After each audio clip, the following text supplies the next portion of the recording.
You're listening to Love Talk Live with the relationship expert, Jamie Bronstein, only on LA Talk Radio. Hello, I'm Jamie Bronstein, and welcome to Love Talk Live. Today I have with me Celia Arias. Welcome. Hi, Jamie. How are you? I'm doing well. How are you? I'm good. It's nice to see you again. You too. So we met at an entrepreneurial conference, basically. Yeah. And it was just such an unbelievable conference. And I'm so happy to interview you today. And for the viewers out there, you're going to get so much inspiration and tips about businesses, growing business, relationships, etc. within the business. And just, on this show, obviously, it's called Love Talk Live. I talk about relationships all the time. However, work-life balance, our relationship with our work and our life is also so important, not just our romantic lives. Yeah. Okay, so I'm going to read to you guys about Celi, and then we'll get into some great topics. So Celia Arias is a growth strategist and fractional COO that helps small businesses implement the key fundamentals and systems and simple systems they need to break through their revenue plateau. Celia holds an MBA and several multi-disciplinary degrees that support her love of learning and teaching. She started and sold her own global fashion line, developed the marketing for a manufacturer, learned about sales through her experience in the luxury sector, yet kept being drawn to what makes a business work or fall apart.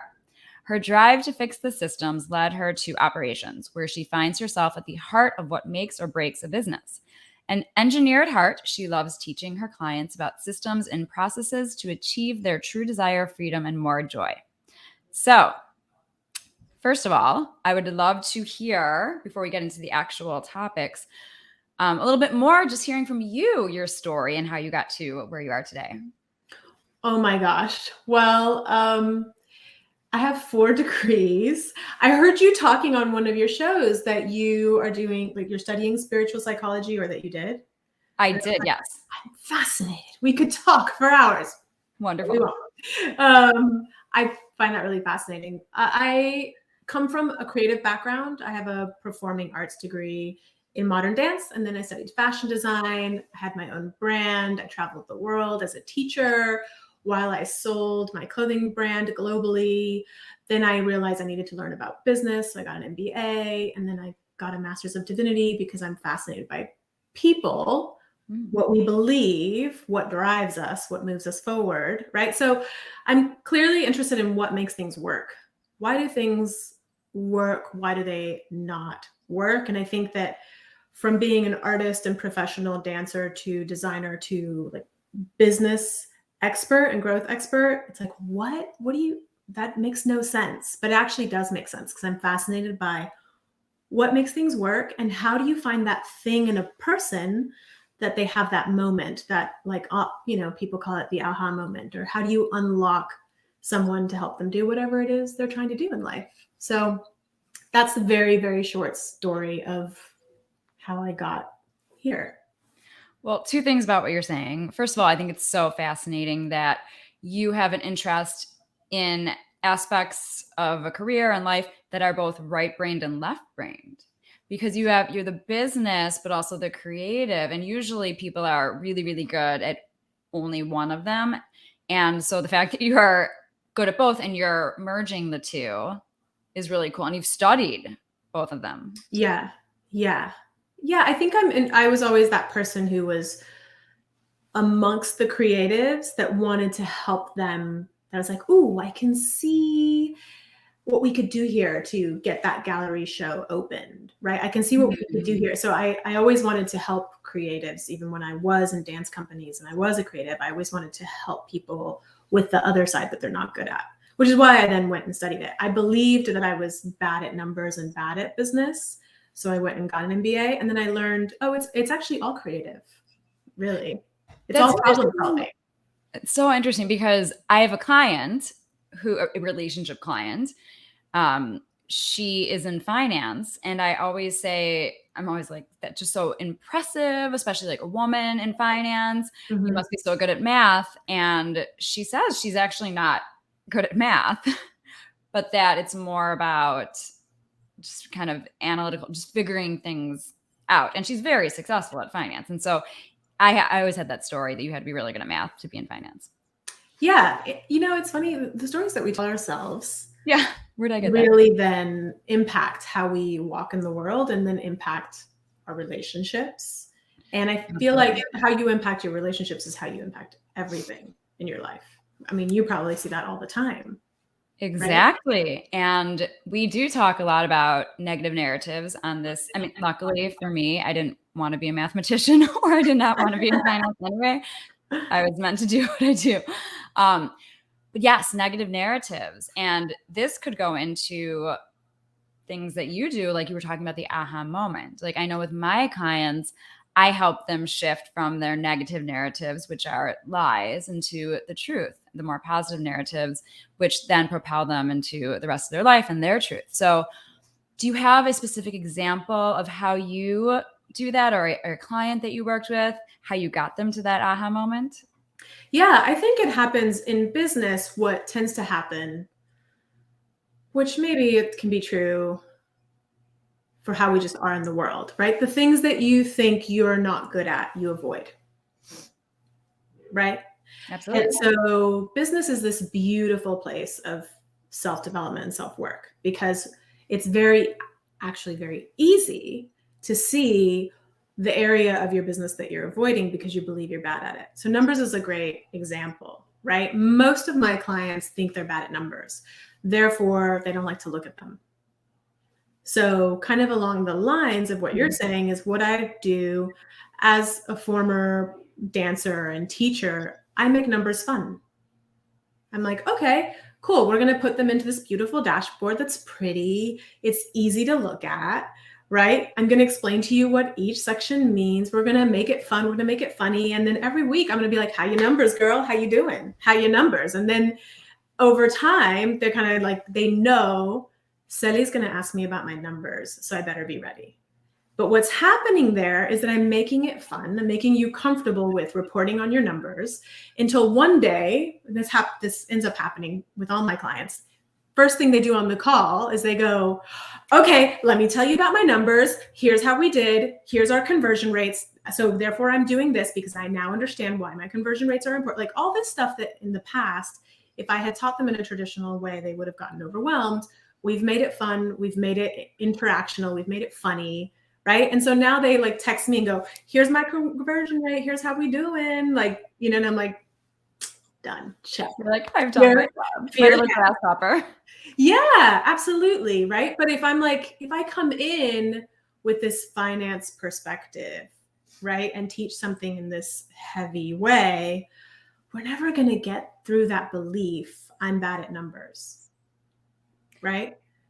Well, I love that you make it fun because I'm all about fun. And what I'm hearing is that you make your clients, you have this sense of accountability. And so they're accountable to themselves, but they're also accountable to you. And so that also, it seems like psychologically, spiritually, everything is what drives them to do better and grow. And then it gets exciting and fun. Yeah, absolutely. And then you can see that for every area in someone's business, right? How they're showing up in their marketing, how they're showing up on sales calls, how they're showing up for their team. That's a good one. I mean, this is why when we met, I was like, oh yeah, we could talk about people and relationships all day, right? Because people always ask me, how are you suddenly going on so many vacations a year? And I'm like, guys, I make content about this all the time. I tell you all the time. I tell you the secret. My team. I have an amazing team. And I build amazing teams for my clients. And when you have that relationship and the relationship's working, then I can trust them and I can be on vacation.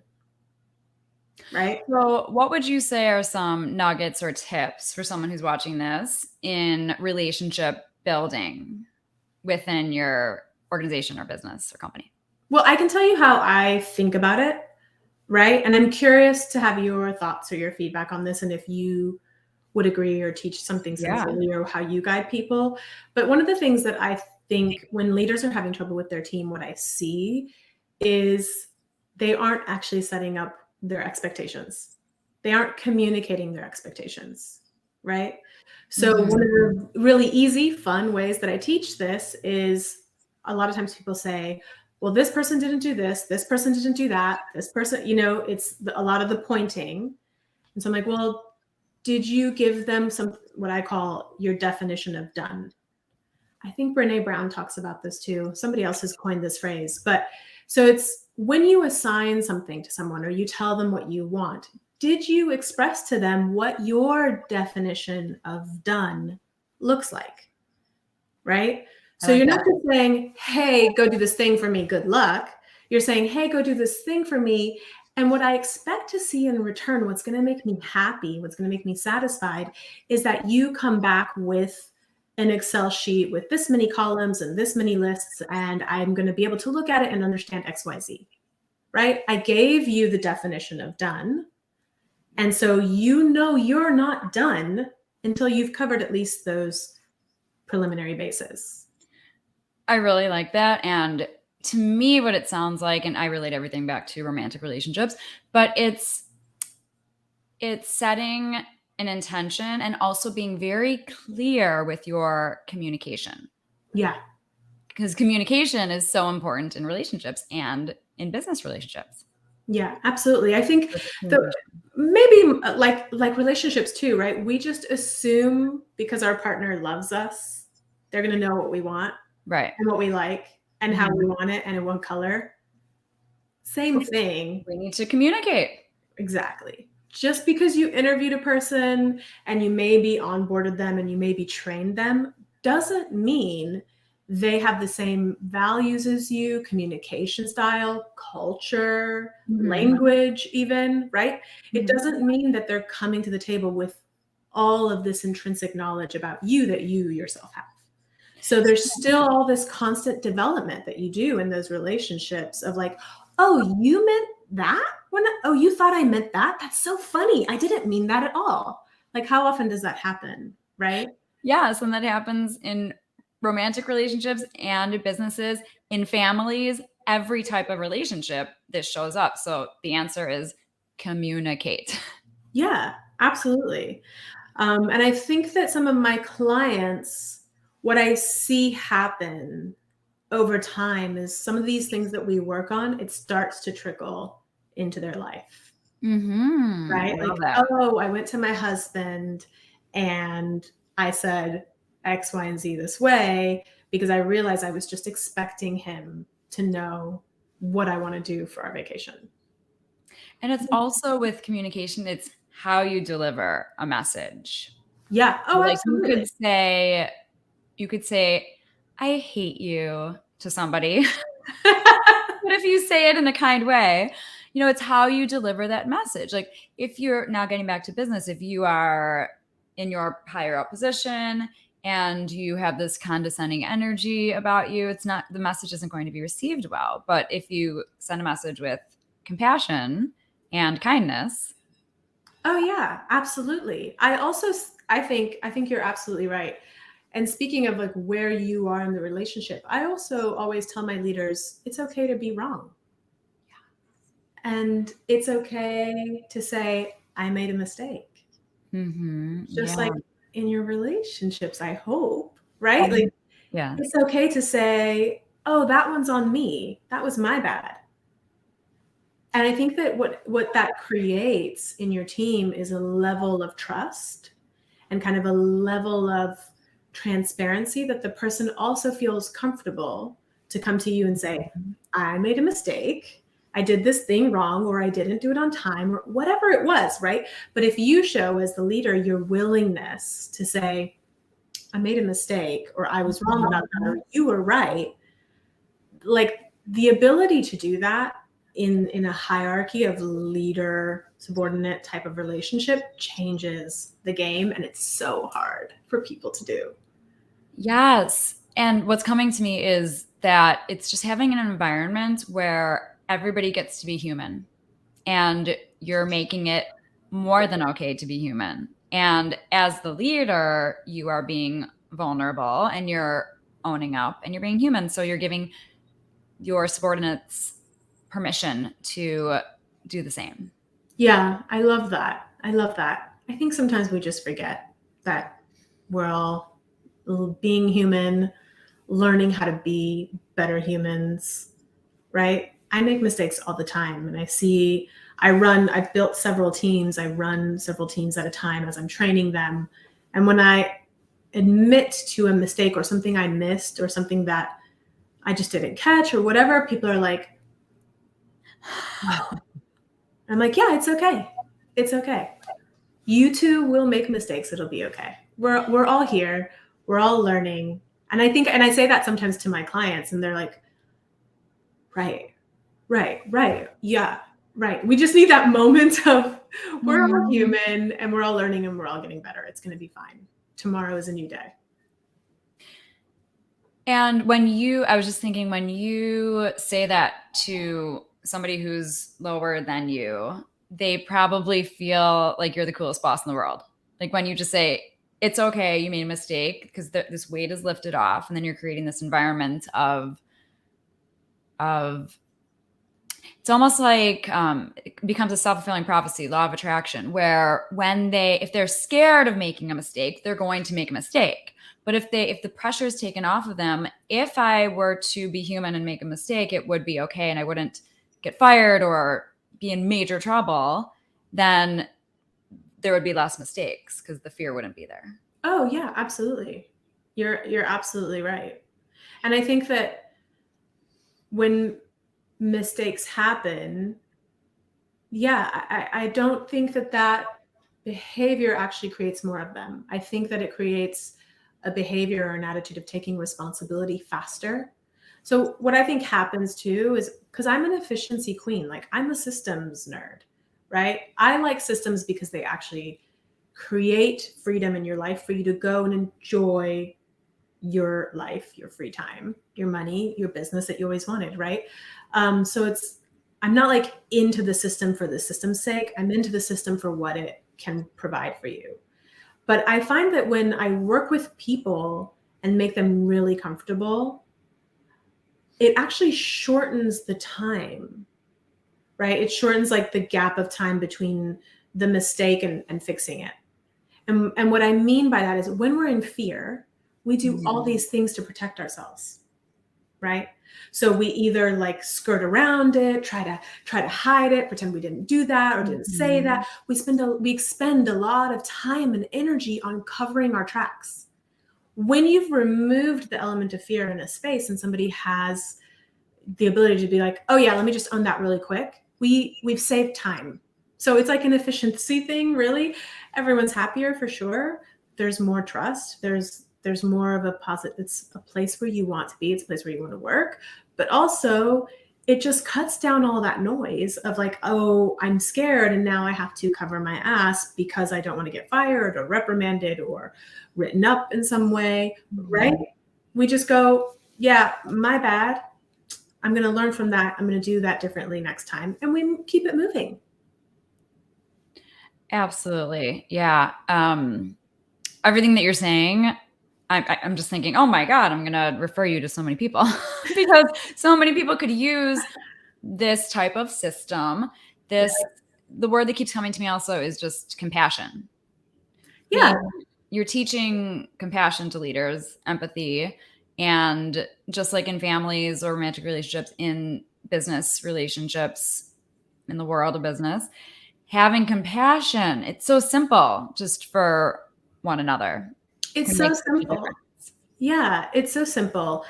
And it's a process and it can be learned, right? Sometimes I think we talk about feeling words, especially in business. If you talk about compassion, you're going to get a lot of people who are just like, ugh, you're not the coach for me. You're not going to grow my business, right? But it's more than just a feeling. It's actually a system. Like if you've created compassion in your team, in your business, on the inside, and everyone's supporting each other, you're going to be amazed at how quickly people help each other internally. right? Yeah, because then you more of a family feeling. Yes, absolutely, absolutely. I'm just looking at my notes here, but also I read an article years ago about I don't know if he's CEO, creator, something of LinkedIn. This man, this amazing guy. And he, who has obviously created this empire and this such a successful thing in this world that we all appreciate so much. He was talking about everything that we're talking about. This is how he runs his business, and this is why it's so successful. So, I think that's really fascinating because I know and have worked with the coach that coached him. Amazing. And that's really fascinating. And now this guy, what he says is, at the end of the day, all we want, you're going to love this because it's right behind you. Yeah. All we really want is more love. Yes. In every aspect of our lives. Yeah. Feeling needed, feeling valued, feeling wanted. Yeah. I mean, what's more important than feeling on purpose? Mm-hmm. I always say that to people, like, let's free you up so that you feel on purpose every day, so that you feel that you are in your purpose and what you're doing every day, because you spend a lot of time at work. So what's more important, what's more meaningful than that, when someone feels valued, that their purpose matters, that the work they're doing matters? Like, what's more important than that? And then also, who are you when you go home to your family and to your friends? If you had a great day at work versus if you didn't have such a great day at work. Mm-hmm. Yeah. And if you're doing something that's just not in alignment with what makes you you. Yeah. That purpose, that passion. Yeah, absolutely. Yeah. Okay. So let's get back to freedom in general. You mentioned you going on vacation, and then you were talking about freedom in the aspect of really being in alignment with what your passion is. So let's talk about freedom a little bit more, because I just freedom can mean so many things to so many people, and it's such a wonderful quality to embody. Yeah. Sure. Well, what do you know? One of the number one reasons that people become entrepreneurs or build a business for themselves? Financial freedom. And just freedom from the boss. Yep. Freedom from the boss, and freedom from checking in at some 9-to-5 that they don't enjoy. That's a lot of times why people go into business. You may have a great idea, but you need more to drive you to do all the things you're going to have to do.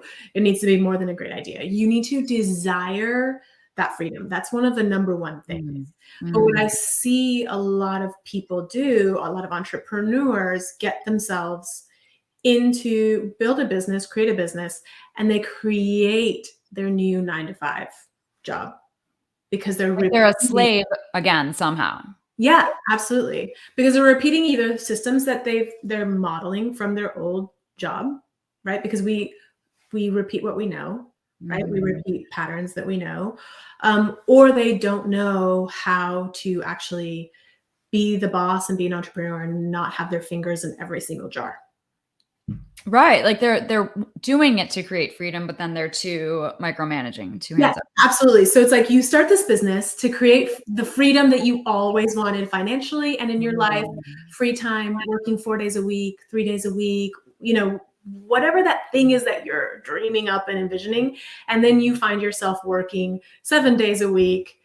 I don't know, typically 80, 90, 100-hour weeks. So I always say the systems will set you free, because you have to create systems in your business and train people to support you in those systems so that you are no longer doing everything. And that's where we start to create freedom in business for people. Does that make sense? So can you give us examples of can you name different types of systems? You're saying create systems. So like would you say there's this type of system, then there's this system, there's multiple systems. So can you talk about what are the different systems that you Yeah, and that's actually an excellent question, because I think we use all these like words and jargon, and it's like, what does that mean? And what are we Right. If talking somebody's about? watching and they're like, ooh, I love what you're saying, but like, tell me more. What is that, right? A system is anything that can be repeatable, multiplied, ideally done by someone else. That's it, right? So here's a fun one that a lot of people love. You can create a system for someone else to check your email, right? I mean, I think that a lot of people get very stressed out by their inbox and by the idea of getting to inbox zero, and how do we do that, right? Well, there are systems that you can create you create certain rules, right? And you can have a VA that checks your email for you. So for example, I have 5 different emails account. I don't check any of them. I just get a message very early in the morning with a rundown of, these are your most important ones. These are your most important emails that need to respond today. Everything else I've already cleaned up for you, responded, scheduled what I could, did whatever I could do. And the rest are in the to read folder, and the rest that are long-term projects are in the project folder. So I never go through my inbox and actually just spend my first hours of the morning going through my inbox and cleaning up. Somebody else does it for me. And typically I have about 8 to 10 emails that are actually important, that I actually need to respond to. I have a question, Mhm. because I'm sitting here, I'm like pretending I'm your client right now. Here's my here's what my story is. Okay. Why I love I this. would Let's prefer to go. do that. Yeah. Because I'm a bit of a micromanager. So I would be worried that the person who is in charge of, because I do have an assistant, and I have 2 types of assistants for different things, but they don't touch my emails. There are certain emails that they might send out. And so they've started the email, they're in communication. I have media people that reach out to my assistant directly, but there are certain emails that I would just be worried that it's like not in my language, or they didn't answer the way that I'd want to. And so it almost becomes, if I were to allocate that and let somebody completely take over all my emails, that I would be worried. I would just be worried. Yeah, no, I think that's totally fair. And you bring up a really good point. You can build a system to work for you. Let me give you an example. You have to find the right person also. You that, do like, have to find the right voice. person that you can train and that is trainable, and they don't have to sound like you. They don't have to be perfect. They just need to be able to take feedback and apply it. Okay, so you're about to give an example? Absolutely. Like, now, my assistant probably knows more about my life than I do. I say that to a lot of people, and I mean it. She knows my bills schedule. I mean, she knows more about me than I do sometimes, but she knows the emails that she can't respond to, right? We've been there and done that. And on my super busy days, because she sees my schedule, she will also jump in and respond to something and say, hey, this is Celi's EA. We might have met at some point. We might have talked at some point. She may know them or not. I'm stepping in here and letting you know XYZ. I right? like that. So she doesn't jump in and try to be me or respond as me. She is smart enough to know, oh, wow, you are it's your client day. You're in back-to-back meetings and this person needs an answer. And so I'm going to redirect them to where they need to. And then I'm going to let you know, hey, respond to this by such and such date. Right? So we never get into this weird thing of like, oh my gosh, I cannot believe you said that to that person. Like, one time we had a really good laugh because my mother, who's a doctor, wrote me an email, and we have different last names, so she didn't realize it was my mother. And she responded to my mother in a really professional tone and like, Celia's not seeing clients. This is like her non-client day or something like that. And I was like, it's okay, that's my mom. Oh, that's really good. I mean, that's like that's such a good story. Yeah. Right. It takes time too, right? Again, back to get in the groove. We're humans. We need to communicate what we expect. We need to give people space and air to grow into, right? So we didn't get there overnight. I gave her one inbox at a time. I flagged the people, like, these are my clients. These are my friends. These are my family members, right? These are the type of things that are important. These are the type of things that you can just send to my chat, like any offer, salesy, anything like that, just get it out of my face. I just don't even want to get sucked in. These are the news publications and newsletters I like to read, put them in my to read. Anything that any group or mastermind or anything that I'm a part of or leading, take all the data, put it into my calendar. You see how there's so much you can get off your plate? Yeah, I'm kind of really liking this idea. You're like, revisiting email programming. Yes, let's go. Take away the worry of micromanaging. Yeah. So No, you can pour into that person over time. It's just like relationships. What would life be like if we met some guy on a first date, expected them to be perfect? What would you say to me? If I'm like, Jamie, he wasn't perfect and he didn't tick off all my boxes on the first date, what would you say to me? I would say you need to work with him a little bit. What were the good qualities? You know, give him a chance. Did he have your non-negotiables at least? Blah, blah, blah. Right. But I love that you're bringing this up because as many relationships, I mean, I was a huge dater before I met my husband. I was literally called the kissing bandit. Okay. I'm just gonna be honest. Okay. I wasn't like promiscuous. I loved dating. To me, it was fun. And that's why I think it's good that I help people with it, because they look at it as daunting. But anyhow, so I had a bunch of boyfriends before my husband. However, this was really obviously the deepest relationship and the most and the longest and everything. And something that I learned, I remember having this moment, maybe like a year or two or I don't know. At some point in my relationship with my husband, we've been married for 8 years now, and then together for 10 or 11. But I remember feeling like, wow, I thought I knew him. And then like a year later, wow, I thought we had this down, or wow, I thought we understood each other. Because it really takes so much time, because as people, we are so complex. Mm-hmm. So in relationship, it's like you need these life experiences to happen to bring up learning more about each other. Yeah, absolutely. I think that is perfection. I've experienced the same thing.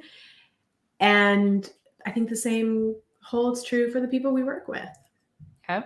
See, right? I knew we would be able to bring in a business. I'm like, oh yes, you know how you said you said to me, I can always bring things back to relationship, and I was like, I can always bring things back to business. So let's go, let's do this, right? And we're doing it, yes. Yeah. Okay. So any last tidbits of things you'd like to add in that you feel like you want to inspire people with, you haven't talked about yet? Anything? Oh my gosh. I think in terms of freedom, because you had a question about it, what I always say is find the one thing that's keeping you up at night. Like find that one thing that's your pet peeve that you hate doing, and see if you could figure out how to train someone else to do it for you. Not to perfection on the first try, but see if you could train somebody to do it.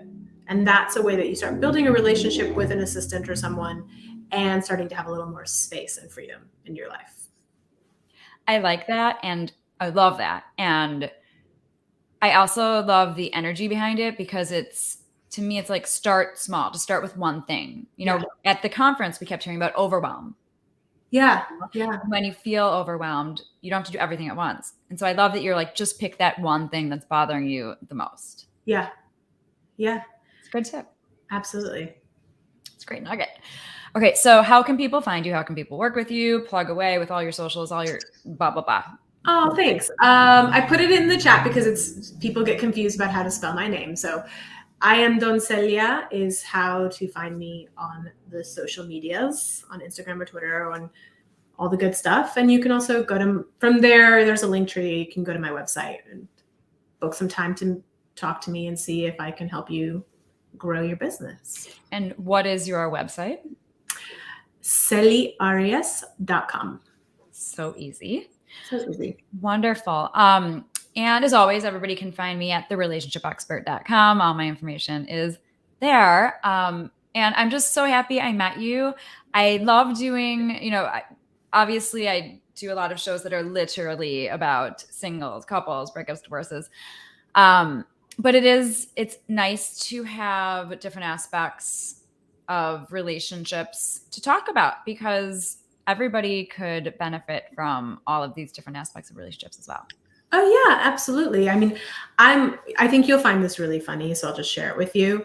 I'm really an introvert, and I went for many, many years without dating at all. So I decided one year to go to date and do a whole dating profile and the whole thing. And I just approached it like a system. I love it. I did, because the introvert me would never, ever, ever have done it. I would have stayed in my very comfortable, overworking shell, right? So when I was like, I'm going to build a system for it, I'm not going to judge anyone. I'm just going to say yes. I'm just going to go. I'm going to go and have fun. I'm going to learn about myself. And at the end of the night, I'm going to journal or vlog about what I liked and what I didn't like. And I'm going to take this on as a system. And, you know, I'm married now, so. I love that. It's like you were so in your integrity. You're like, I have to do it my way. Yeah. Yeah. If somebody said just go date, I would have never done it. The introvert in me would have been like, I'm good. I'm going to be over here. I'm cool. We're good. Right. So I had to create something that was like a game and a challenge, and that I would actually do. And people in my life were like, who are you? What has happened? What happened to you? Like, so you went from like no dates for years to, 40 dates in a year. I was like, and it's also about getting out of your comfort zone, which you did. You pushed yourself, but I love that you did it in your way. That's such a good. I feel like I'm going to use that when I have a client who maybe is more businessy and a little introverted. I'll say, well, I have this success story to tell you about. Yeah, absolutely. And fun fact, I didn't end up with any of those people that I dated. But you got the experience, and the experience loosened me up in a way that I bumped into somebody I happened to have already known for 18 years. And he was like, something's different. Something's different about you. You just seem more at ease and more relaxed. I was like, probably because I've been on so many dates, I just don't care anymore. Right? I'm just like, I was so relaxed and so fully myself in this social setting that he was like, something's different about you. Kid you not, met this guy when I was 20 years old. I've been friends with him for 18 years before we ever went on a date. And now how long have you been married? We've been together for almost 3 years. Yeah. 3 years. Wonderful.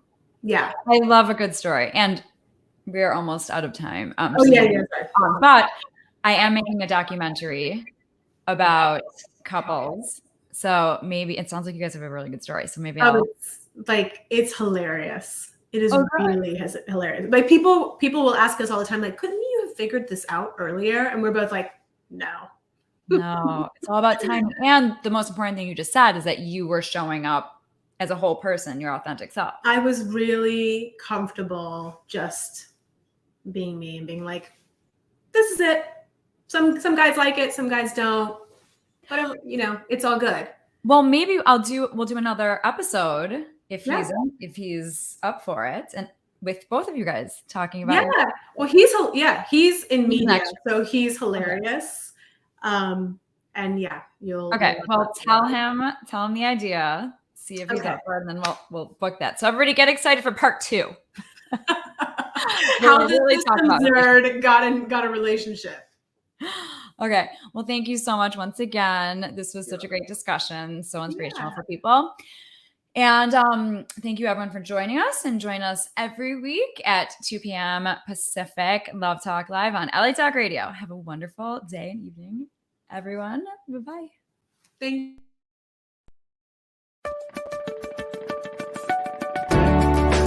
You're listening to Love Talk Live with the relationship expert, Jamie Bronstein, only on LA Talk Radio.